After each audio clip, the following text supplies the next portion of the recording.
Hola, ¿qué tal a todos? Soy Alejandra Torres García. Bienvenidos a este espacio de Hablemos Derecho, un espacio donde conversamos sobre jurisprudencia y todos los temas que nos apasionan sobre el derecho y las leyes en nuestro país. El día de hoy vamos a hablar de una sentencia que nos va a ilustrar sobre temas muy importantes, sobre despidos laborales presuntamente injustificados, sobre las condiciones de discapacidad de algunos empleados y el proceder de los empleadores en estos casos y de cómo procede la ley frente a este tipo de situaciones.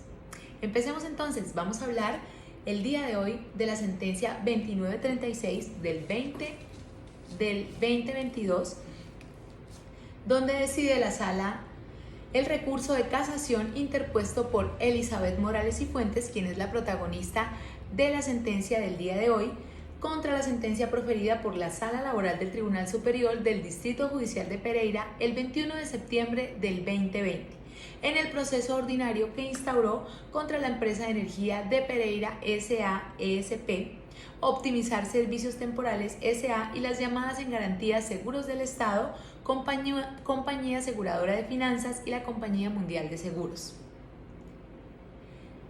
En esta sentencia se aborda el caso de un despido laboral en el que Elizabeth Morales Cifuentes impugna la decisión del Tribunal Superior del Distrito Judicial de Pereira, argumentando que su despido fue discriminatorio e injusto debido a su estado de salud.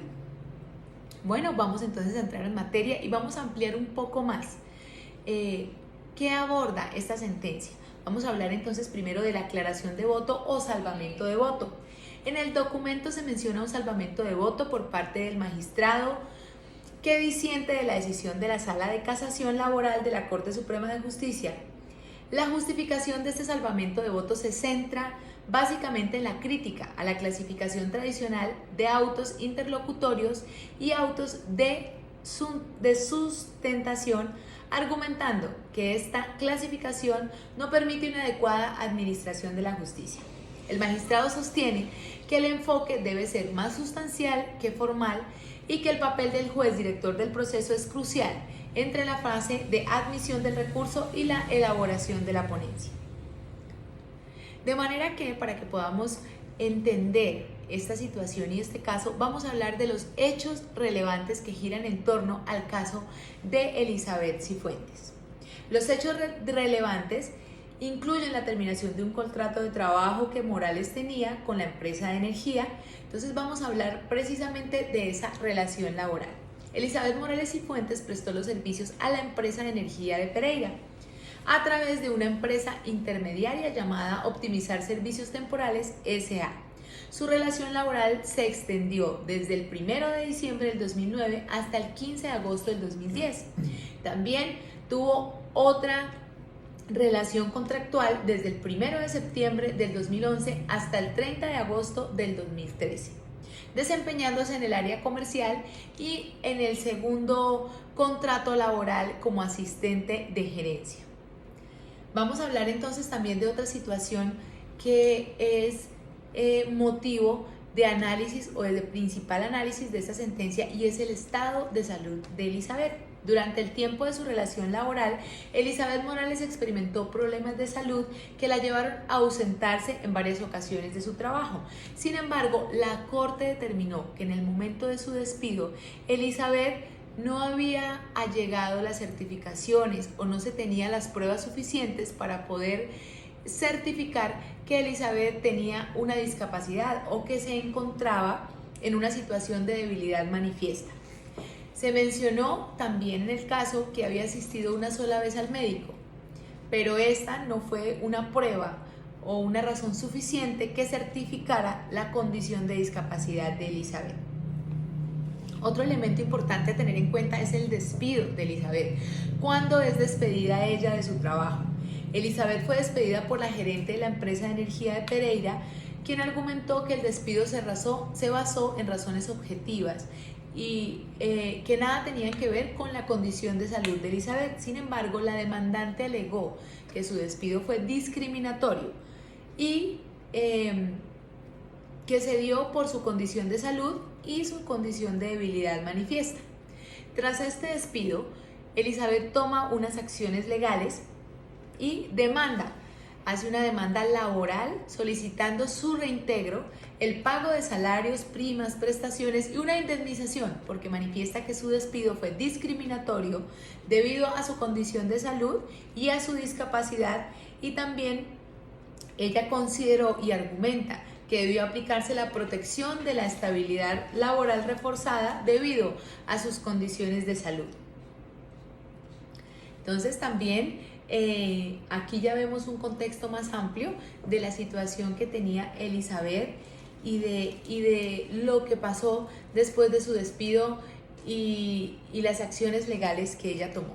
Vamos a darle paso a uno de nuestros internautas que se comunica con nosotros. Buenas noches, ¿con quién tenemos el gusto hoy? Doctora Alejandra, buenas noches. Cristian Castillo. Hola Cristian, buenas noches. Qué bueno que nos sintonices y cuéntanos, ¿qué intervención tienes con relación a esta sentencia que estamos desarrollando?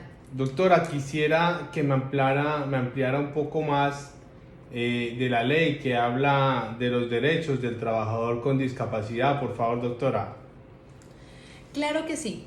Para ti, Cristian, y para todos los internautas que tengan esa duda de cuál es la ley que en Colombia protege a las personas con discapacidad en el ámbito laboral, vamos a ampliarla un poco más. Es la Ley 361 de 1997. Este marco normativo busca proteger los derechos de las personas con discapacidad y sobre todo promover su inclusión en el ámbito laboral. Vamos a detallar un poco más los aspectos de la ley. El objetivo de esta ley es garantizar la igualdad de oportunidades y la no discriminación para las personas con discapacidad en todos los ámbitos, incluyendo el ámbito laboral. Busca promover esa integración social y laboral de estas personas y asegurar el acceso a servicios y beneficios. También la ley nos hace una definición, Cristian, de lo que es discapacidad y establece que incluye no solamente las limitaciones físicas, sino también las mentales, las sensoriales, y reconoce que la discapacidad puede ser temporal o permanente y que puede afectar la capacidad de una persona para realizar actividades ordinarias, actividades cotidianas y actividades laborales. También nos habla esta ley de un tema muy importante que toca Elizabeth en su demanda, y es el tema de la estabilidad laboral reforzada. La estabilidad laboral reforzada es uno de los aspectos más importantes de esta ley porque es donde se centra la protección de la estabilidad laboral de las personas con discapacidad y establece que no se puede despedir a un trabajador con discapacidad sin una justificación objetiva y razonable. Esto implica que el empleador debe demostrar que el despido se basa en causas válidas y que no tiene nada que ver con la condición de discapacidad del trabajador. También nos habla de las obligaciones del empleador, las obligaciones que tiene frente a su empleado en condiciones de discapacidad. Nos habla de horarios flexibles, de poder adaptar el entorno laboral a las condiciones de discapacidad del empleado y a generar ese ambiente, digamos, laboral óptimo para que él pueda realizar todas las actividades que se le han sido encomendadas. Entonces, eso hablando un poco más, digamos, de esta ley, es muy importante. Agradecemos esta pregunta porque nos lleva a ampliar un poco más ese reconocimiento de la ley. Entonces, continuando con el desarrollo de la sentencia, vamos a hablar de la valoración de las pruebas. Durante el proceso judicial se presentaron diversas pruebas, incluyendo testimonios y la historia clínica de la demandante. Sin embargo, la Corte consideró que la valoración de estas pruebas no fue suficiente para demostrar que Elizabeth se encontraba en una situación de discapacidad en el momento del despido. La Corte también destacó la historia clínica porque esta historia clínica no reflejaba adecuadamente la evolución de la enfermedad y su relación laboral. No encontró que cronológicamente coincidiera con la relación laboral que tenía Elizabeth con la empresa de energía ESP de Pereira. Entonces se concluyó también que estas pruebas no eran suficientes para certificar de que Elizabeth tenía esa condición de vulnerabilidad o de discapacidad en el momento de su despido. Aquí también se habla de que Elizabeth pues era una mujer es una mujer y se habla un poco del enfoque de género, ¿cierto? Esto es muy importante. Es fundamental de que hablemos del enfoque de género y tenemos otra llamada. ¿Quién se conecta con nosotros en este momento? Hola. Doctora Alejandra, buenas noches. Darío Caicedo. Darío, buenas noches. Bienvenido a Hablando Derecho. Doctora, quisiera saber si las empresas pueden discriminar a las personas en situación de discapacidad. Bueno, Darío, creo que ya ampliamos un poco la ley y la ley es enfática en que está prohibido la discriminación por parte de los empleadores. La ley protege a las personas con discapacidad, entonces no podrían las empresas realizar ningún tipo de discriminación porque estarían entonces incurriendo en una falta precisamente en la ley. Tenemos otra llamada. ¿Quién se comunica con nosotros?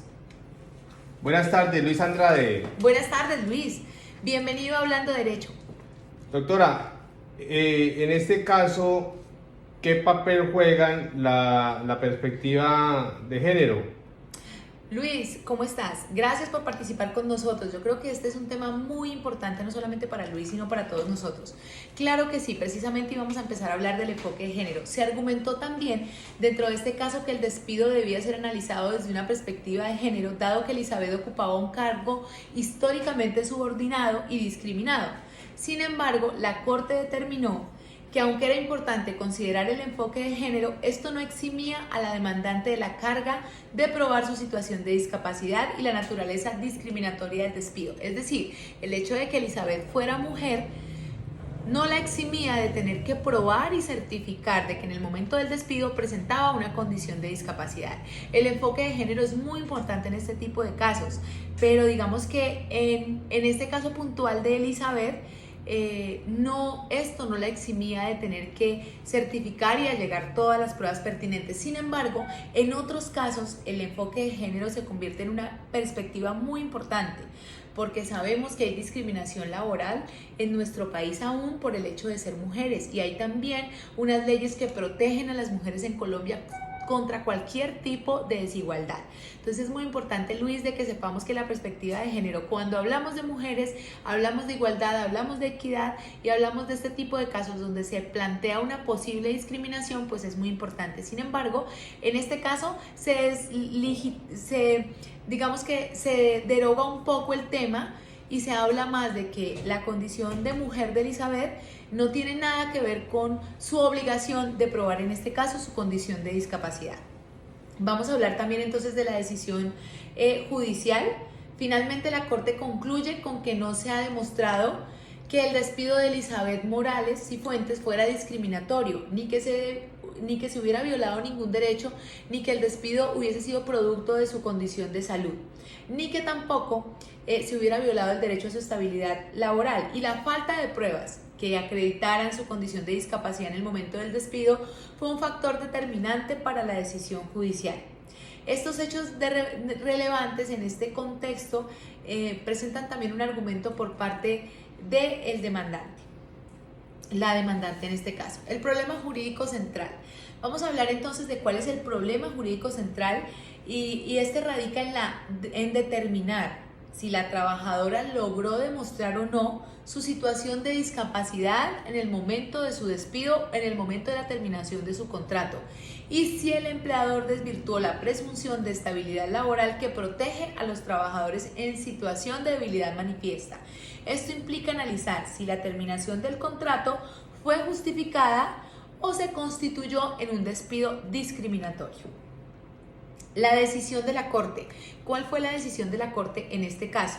Al analizar el recurso de casación se centró en la necesidad de que la trabajadora acreditara su situación de discapacidad en el momento del despido. Es decir, la decisión final de la Corte fue desestimar el recurso, argumentando que no se presentaron pruebas suficientes que demostraran la situación de debilidad manifiesta de la demandante en el momento de su despido. Cuando hablamos de esta decisión de la Corte también es importante hablar de ciertos aspectos como la carga de la prueba, porque la Corte enfatizó que la carga de la prueba recae sobre la trabajadora, es decir, Elizabeth tenía que demostrar de diferentes maneras que en el momento de su despido ella estaba en una condición de discapacidad. En este caso, pues por la falta de pruebas y esa insuficiencia que acreditaran la determinación, que acreditaran su tema de discapacidad o su condición de discapacidad, fueron determinantes para la decisión de la Corte. También hablamos de las causales objetivas de despido. La empresa argumentó que el despido se basó en causas objetivas y la Corte no encontró evidencia que contradijera esta afirmación. La falta de pruebas que demostraran el despido injustificado o discriminatorio permitió a la Corte validar el argumento de la empresa. Es decir, como Elizabeth no tuvo cómo probar lo contrario, entonces la Corte, digamos que dio validez a ese argumento de la empresa de que había hecho un despido con razones objetivas. Protección de la estabilidad laboral. Aunque ya lo hablamos y la Ley 361 de 1997 establece la protección de estabilidad laboral para personas con discapacidad, pues la Corte determinó que esta protección solo aplica si se demuestra la existencia de una discapacidad en el momento del despido. Dado que no se presentó esta evidencia por parte de Elizabeth, pues no fue tenido en cuenta por la Corte. También las decisiones previas y la jurisprudencia fueron vitales para la decisión de la Corte. La Corte se apoyó en decisiones anteriores y en la jurisprudencia relacionada con la carga probatoria y la protección de los derechos laborales, lo que refuerza la legitimidad de su decisión en el contexto del marco legal que ya existe. Aquí entonces se presentaron varios argumentos jurídicos. En resumen, los argumentos jurídicos de este caso se basaron en la carga de pruebas, en la validez de las causales objetivas de despido y en la aplicación de la protección de la estabilidad laboral, la consideración del enfoque de género, la valoración de pruebas y el respaldo en la jurisprudencia. Estos elementos fueron fundamentales para que la Corte sacara conclusiones y tomara una decisión y determinara de que el despido de Elizabeth Morales Cifuentes fue justificado y que no fue producto de una discriminación por su situación de discapacidad y su situación de salud. Ratio decidendi. La ratio decidendi de la Corte se basa en la premisa de que la carga de la prueba recae sobre la trabajadora para demostrar su situación de discapacidad, como ya lo hemos hablado, en el momento de su despido. Entonces la Corte concluyó que dado que no se presentaron las pruebas suficientes que acreditaran esta condición, la terminación del contrato se considera válida y justificada. Y la Corte también enfatizó que la mera alegación de violaciones a normas procesales no es suficiente para estructurar un cargo que permita un análisis a fondo. Entonces, como conclusiones finales, mis queridos internautas, de este caso de Elizabeth Cifuentes resalta la importancia de la carga probatoria. Una vez más nos damos cuenta de la importancia de esa carga probatoria en los litigios laborales, especialmente en situaciones que involucran discapacidad y estabilidad laboral, porque es fundamental que hayan las pruebas y las evidencias suficientes que puedan corroborar esa situación de discapacidad y llegar pues a concluir que hay ese despido por discriminación debido a esa situación de vulnerabilidad o a esa situación de discapacidad. Entonces es muy importante también porque la Corte precisamente esta decisión de la Corte subraya la necesidad de que los trabajadores presenten pruebas contundentes para respaldar sus alegaciones de discriminación o despido injustificado. Además, el salvamento de voto refleja la necesidad de una revisión crítica de las prácticas judiciales para garantizar una administración de la justicia más equitativa y sustancial. Es decir, en esta sentencia, una de las grandes conclusiones es la importancia de las pruebas, la importancia de ese material probatorio que es el que permite tomar decisiones.